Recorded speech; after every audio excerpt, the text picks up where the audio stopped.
ang punto ho namin, ang last control or last safeguard in that area is COA. Yes po.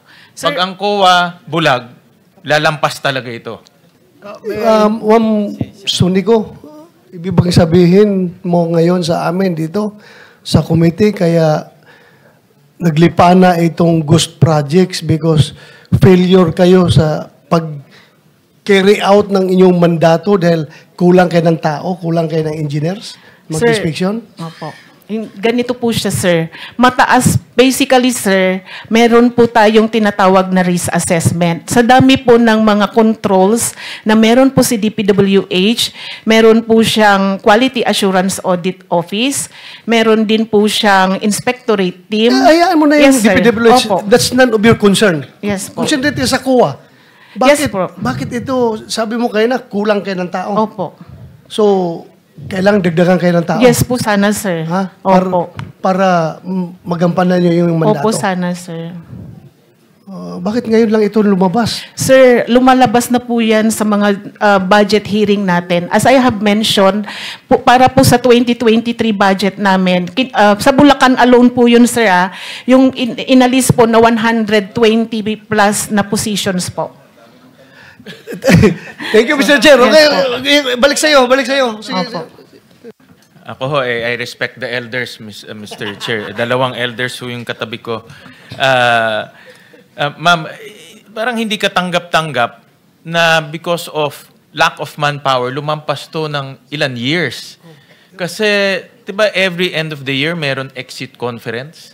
Alam ko ho, nung mayor po ako, every end of the year, may exit conference, sasabihin sa'yo lahat ng deficiency doon. At pag hindi mo nagawa, the following year, puro disallowance. In fact, yan nga ang comment ng mga kapitan. Pag bumili sila ng konting bagay lang, disallowance, explain. Pero ito, 2 years, 3 years, mas matagal pa based on the testimonies, hindi nadidetect ng COA. Hindi, sir. May mga observations naman po ang mga auditors natin, sir. Yun nga lang po, sa dami din po. Kasi, sir, pagkakunwari po, nag-issue po walang action ng NBank? Ba't walang action ng commissioner? Kung na-detect na nila, lalo na ganito, we're talking about, ma'am, hindi ito 1 million, 2 million. We're talking about billions. No? Billions ang perang nawawala. No? At ang pinag-uusapan natin dito, ghost projects. At pinag-uusapan natin, based dun sa nahalungkat ni Senator Ping, mga very obvious tampering of supporting documents. No, you don't need to be a CPA to know that. Makikita mo na kaagad eh. Ngayon, ang tanong ko, baka yung mga kasamahan nyo doon, kasama rin dito sa modus. Naimbestigahan ba ho sila? Wala ho kasi yung resident auditor. Naimbestigahan mo ba sila? Sir, meron po kasi kaming internal audit affairs. So, nasa kwan na po namin yun sa chair, sa disposition po ng aming chair. Yeah, but naimbestigahan na ho sila? Because right now, kailangan matita lahat eh. Wala po akong knowledge pagdating po doon, sir, kasi sa human resource na po yun, sir. Yeah, pero ang punto ho namin, ang last control or last safeguard in that area is COA. Yes po. Sir, Pag ang COA bulag, lalampas talaga ito. Sir, pwede ko po bang i-share, sir, yung mga paghihirap din po ng auditor? Di ba, sir, as mentioned earlier, sir, kahit po meron pa po tayong limited movement during 2022, nag-inspect po sila. Based po sa kwento ni Miss, nung ATL po, naghahati pa po silang dalawa nung kanyang member para lang po marami silang maikutan pag nag-inspect po sila. Hindi lang yung inspection eh. Yes, yung inspection, naintindihan ko, yung dokumento eh. Ang hindi ko maintindihan, bakit hindi na-detect sa dokumento na in 15 days tapos na yung proyekto? Yung sinasabit na supporting documents, mga pare-parehong pictures. Yes, sir. Hindi na inspection. Opo. Ako naintindihan ko inspection, Yes, malalayo talaga. Pinuntahan namin, malalayo talaga. Opo. But yung dokumento lang, tabletop lang to. Opo. Kaya po nag-disallow yung auditor po natin, sir. Yeah, but this is after many years. Ba't hindi dinisallow immediately at in-elevate to kaagad? Sir, madami po talaga kasi. Kailangan po kasing i-check din, sir. Kasi sa totoo lang po, pagka nagdi-disallow din po, iniisa-isa po ng auditor. Ganito na lang. What we want is pati yung COA resident auditor maimbestigahan rin. Sige po, sabihin Kasi po kung namin. hindi, mawawalan kami ng kumpiyansa sa COA. Senator Win? Yes po. Yes, go may ahead. interject. Quick question lang po. Follow up on that question kay Engineer Bryce. Engineer Bryce, meron kay resident auditor. Sino po ito? Sa pagkakakilala ko po si Ma'am Cindy po.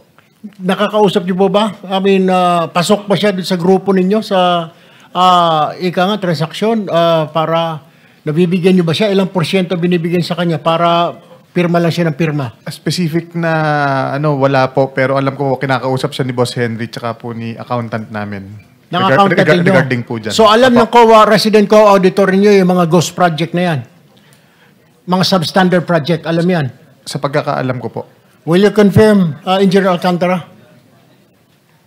Your Honor, tingin ko po wala pong alam si auditor doon sa mga ghost project po because they're relying on the documents po. Hindi po sa actual field po talaga. In fairness po kay auditor. Relying wala po sa kalam. mga documents na sinasubmit nila Bryce Hernandez at saka JP Mendoza. Is that correct? Actually po, ang proseso po, Your Honor, accounting section po ang nagsasabit po sa... Accounting section po ninyo. Yes po, Your Honor. Nandito po ba ang accounting section po ng DPWH sa District 1? Siya pala nagsasubmit sa COA? Sir, bagong bypass po. Lahat ng mga tao may sakit, may cancer, Sa bypass may po. bypass, may trangkaso. Sige po, that's all, Senwin. Thank you. Akala ko second round muna yun, Sir Tulfo. Ang punto ho namin, Ma'am Sunico, is ibalik ang tiwala sa COA. No, because in many of our organizations, COA talaga ang safeguard doon. Sa local government, COA rin. Even pinaka-barangay, COA rin. Pero ito, hindi ako naniniwala na makakalampas to sa COA kung hindi ho kasali siya sa modus.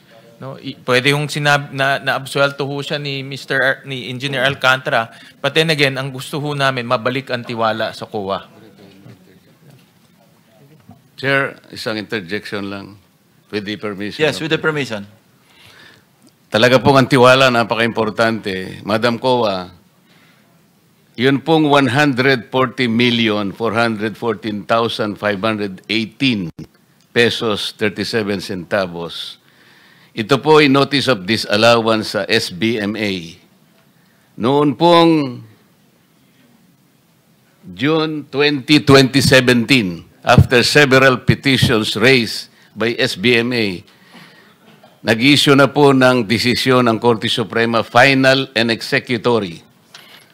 Final and executory. Ang nagbayad lamang po ay halos 3 million. Ang hindi po nyo siningil, 137 million plus. Wala po kayong paliwanag bakit hindi nyo kinolekta. Final and executory coming from the Supreme Court. Paano magtitiwala ang bayan sa inyo?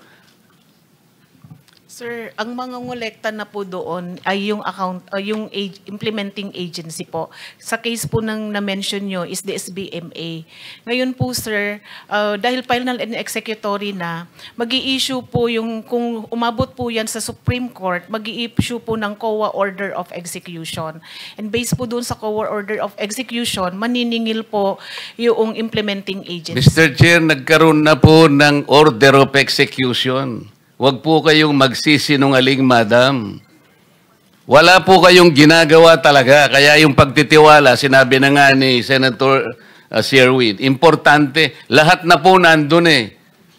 Mag-execute na lang kayo, sisingilin nyo na lang 137 million, pero hanggang ngayon hindi pa nyo ginagawa. Ang tanong, paano magtitiwala ang bayan sa inyo? Sir, hindi po talaga si COA ang maniningil, sir. Yun pong implementing agency po at iyan po ay i-remit nila sa Bureau of Treasury. Ano pong participation ninyo? Hindi nyo i-guide. Saan nyo po galing ang notice of disallowance?